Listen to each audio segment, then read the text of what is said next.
Hello guys, तो स्वागत है आपका न्यू वीडियो में। आई होप आप सभी अच्छे से होंगे। तो आज हम इस वीडियो में बात करेंगे मंथली सैलरी कितनी होगी। तो मंथली सैलरी किन की बात करेंगे, तो वो है medical assistant, junior pharmacist, lab technician की हो गई, एक्सरे टेक्नीशियन की हो गई और थिएटर टेक्नीशियन की जो है हम सैलरी के बारे में बात करेंगे। आखिर जो है इनको मंथली सैलरी कितनी मिलेगी। तो सबसे पहले हम बात करेंगे इनको इन हैंड सैलरी कितनी मिलेगी। सभी जो भी डिडक्शंस होती हैं, जो भी कटता है, जैसे जीपी वगैरह कटता है, तो उन सभी को डिडक्ट करने के बाद जो है आपको इन हैंड सैलरी कितनी मिलेगी, मंथली सैलरी। और उसके साथ साथ हम ये भी देखेंगे कि सैलरी आपको प्रोविशन पीरियड के बाद वो कितनी मिलेगी। तो जो प्रोविशन पीरियड रहने वाला है वो 2 साल का रहेगा। तो इन 2 साल के बाद में आपको सैलरी कितनी मिलेगी सभी अलाउंसेस को लगा के। हम आ गए हैं नोटिफिकेशन पे। नोटिफिकेशन नंबर जो 2 थी 2021 की।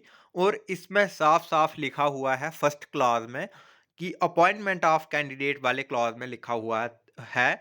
तो फर्स्ट लाइन हम पढ़ेंगे। The appointment and other services condition in request of candidate selected through this selection process shall be governed by the provision of Jammu Kashmir Provision and Fixation of Tenure Rule 2020 notified by SO 192 dated 17th of July 2020।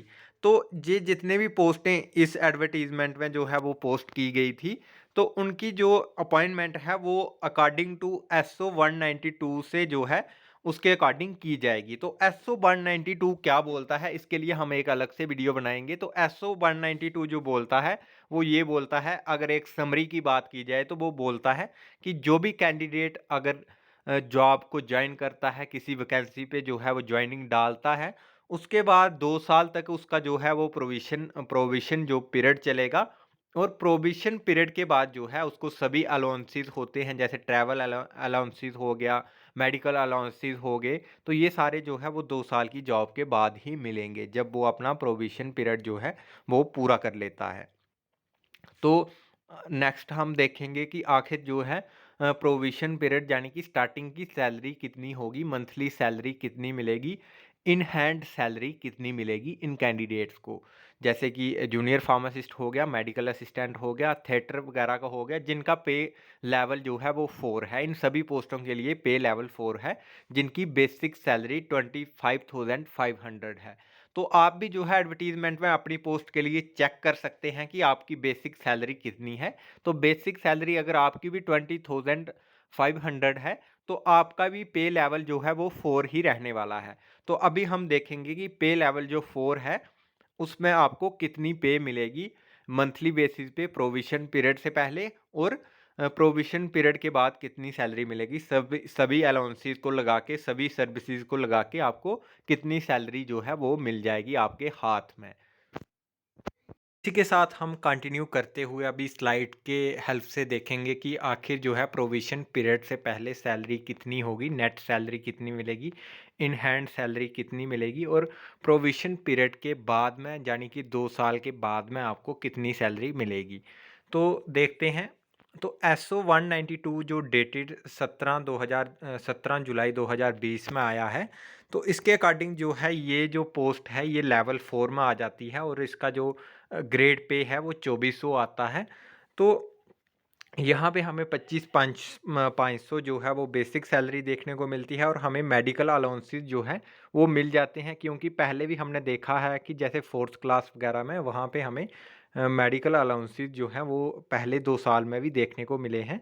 तो वहाँ पे जो थे वो 300 थे, तो approximately यहाँ पे हमें 500 तक देखने को मिल जाएंगे। तो डिडक्शन की अगर बात की जाए तो रेड क्रॉस सोसाइटी को 100 रुपीज़ जो है वो पे करने होते हैं, जो डिडक्ट होते हैं सैलरी में से। और ये एनुअली होते हैं, ईयरली वन टाइम होते हैं।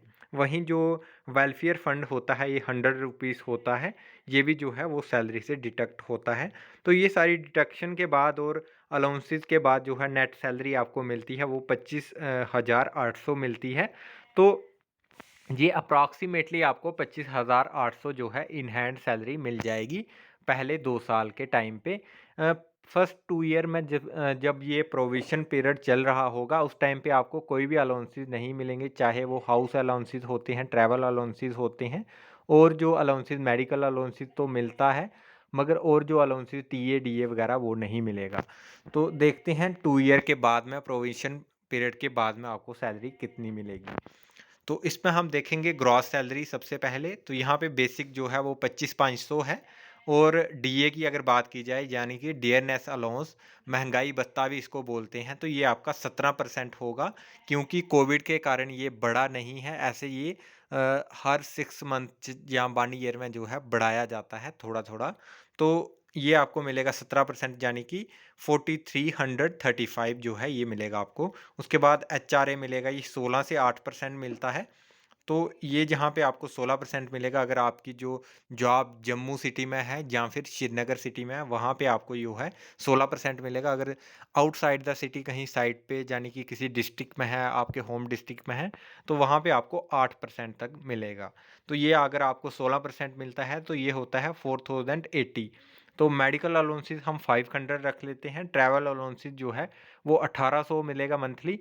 और जो टीटीए है, टीटी यानी कि टेम्परेरी ट्रैवल अलाउंस जो है ये मिलेगा सिर्फ उनको जिनका ड्यूटी कैडर होगा, यानी कि जिनका डिवीज़न, जो अपने डिवीज़न में जहाँ अपने डिस्ट्रिक्ट में जॉब करेंगे उनको ये अलाउंस नहीं मिलेगा। तो इन सभी को देखते हुए अगर टोटल सैलरी की बात की जाए, इसमें हम टेम्परेरी ट्रैवल अलाउंस इंक्लूड नहीं कर रहे हैं क्योंकि बहुत सारे लोग जो हैं वो अपने ही डिवीज़न में जॉब करेंगे तो उनको जो ये वाला अलाउंस नहीं मिलेगा, सीरियल नंबर 6 वाला टीटीए नहीं मिलेगा। तो सभी को टोटल करके अगर देखें तो टोटल जो हमारी ग्रॉस सैलरी बनती है वो बनती है 36,215। तो 36,215 जो है ये ग्रॉस सैलरी है। ये हमें इन हैंड सैलरी नहीं मिलेगी। ये सैलरी हमें नहीं मिलेगी, इसमें अभी डिडक्शंस होंगी, इसमें से कुछ कटौती होगी, कुछ जो है अमाउंट काटा जाएगा, जो हमें अभी नेक्स्ट स्लाइड में दिखेगा कि वो किसके लिए काटा जाता है। तो डिडक्शन को हम बोलते हैं एनपीएस। तो ये होता है 10% ऑफ बेसिक एंड डीए। तो ये 10% जो है बेसिक का काटा जाता है और डीए का भी 10% जो है वो काटा जाता है। तो 10% बेसिक का जो होता है वो होता है 2550 हो गया और साथ में डीए का 10% हो गया 443। तो टोटल मिला के 2983 जो हो जाता है, यानी कि 2983 हमारा जो है टोटल डिडक्शन हो जाती है हमारी सैलरी में से। तो इसको काटने के बाद जो हमारे पास सैलरी जो निकल के सामने आती है, net salary, in hand salary, वो आती है 33,232। तो ये हमारी 2 साल के बाद जो है सैलरी होगी 33,232। तो ये डिडक्शन जो हमारी हुई है 2983, यानी कि 2983 जो डिडक्शन हमारी सैलरी से कटा है ये वाला अमाउंट, तो ये कहाँ पे जाता है इसके बारे में हम बात करेंगे नेक्स्ट नेक्स्ट स्लाइड में। तो यहाँ हम देखेंगे एनपीएस यानी कि 10% ऑफ बेसिक एंड डीए, इसको हम एम्प्लॉय शेयर भी कहते हैं। तो ये होता है 25,500 जो हमारी सैलरी से कटा है। तो इसके साथ जो है वो गवर्नमेंट का भी शेयर होता है और गवर्नमेंट हमें देती है 14% ऑफ बेसिक एंड डीए। तो इसमें जो है गवर्नमेंट अपनी तरफ से ऐड करती है 4,176 जो है ये गवर्नमेंट ऐड करेगी। तो ये हमारे PRAN जो अकाउंट होता है उसमें जो है डिपॉजिट होगा 6,726। तो ये वाला जो अमाउंट है ये हमारे PRAN अकाउंट में जो है डिपॉजिट होगा। तो ये वाला अकाउंट क्या होता है, तो यही हमारा अकाउंट होता है, यहाँ पे ये अमाउंट जो है डिपॉजिट होता है और ये हमें रिटायरमेंट के टाइम जो है मिल जाता है। तो ये वाला अमाउंट कहीं भी नहीं जाता, ये भी अमाउंट जो है वो हमारा ही होता है। इसमें जो है गवर्नमेंट अपना 14% जो है हमारी बेसिक पे का ऐड करती है और 14% डीए का भी ऐड करती है और लगभग ये टोटल जो है 4176 जो है ये हमारे PRAN अकाउंट में जो है डिपॉजिट होता है। अभी देखते हैं हम PRAN की फुल फॉर्म क्या होती है। तो PRAN की फुल फॉर्म होती है परमानेंट रिक्रूटमेंट अकाउंट नंबर। तो जो गवर्नमेंट एम्प्लॉय होते हैं उनको एक परमानेंट अकाउंट नंबर जो है दिया जाता है गवर्नमेंट द्वारा।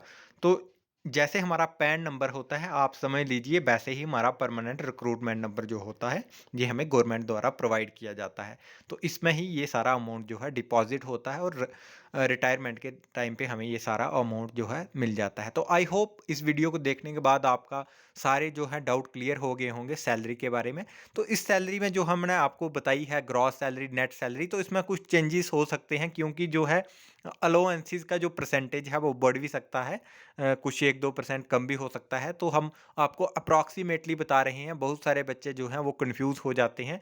पहले भी हमने जो वीडियोज़ निकाली थी कट ऑफ के रिलेटेड, जिसमें हमने ये बताया था कि सिलेक्टेड कैंडिडेट्स कौन से होंगे, तो बच्चे जो थे वो कन्फ्यूज़ कर गए थे और वो जेकेएसएसबी में भी कॉल कर रहे थे और कमेंट सेक्शन में बोल रहे थे कि अभी जो है ये बच्चे सिलेक्ट नहीं होंगे। वो तो एक हम आपको अप्रॉक्सीमेटली जो है एक जो है एस्टिमेट बता रहे हैं कि आखिर कौन-कौन से कैंडिडेट जो हैं वो सिलेक्ट हो सकते हैं। अभी चेंजेस तो होना वो तो अलग चीज़ है, क्योंकि चेंजेस तो होंगी लिस्ट में, क्योंकि जब फाइनल सिलेक्शन लिस्ट निकल के सामने आएँगी उसमें बहुत सारी चेंजेस होंगी, बहुत सारी आइटम नंबर हैं, कैंडिडेट्स ने अलग-अलग आइटम नंबर्स पे जो है वो अप्लाई किया हुआ है, तो अलग-अलग जो आइटम नंबर्स के हैं तो उनके लिए अलग से मेरिट बनेगा, तो आप सभी को कन्फ्यूज़ नहीं होना है। इसमें बहुत सारे चेंजेस होंगे, मगर जो टॉप के कैंडिडेट हैं जिनका रैंक जो है फर्स्ट जो 10-15 जो कैंडिडेट हैं उनका तो सिलेक्शन तो परमानेंट है, उनका तो पक्का ही है। बाकी जो है चेंजेस हो भी सकती हैं थोड़ी बहुत। तो आई होप अभी सभी आपके डाउट जो हैं वो क्लियर हो गए होंगे सैलरी के रिलेटेड। तो जल्द मिलेंगे हम नेक्स्ट वीडियो में न्यू टॉपिक के साथ। अगर आपका भी कोई डाउट है कमेंट सेक्शन में ज़रूर बताएं।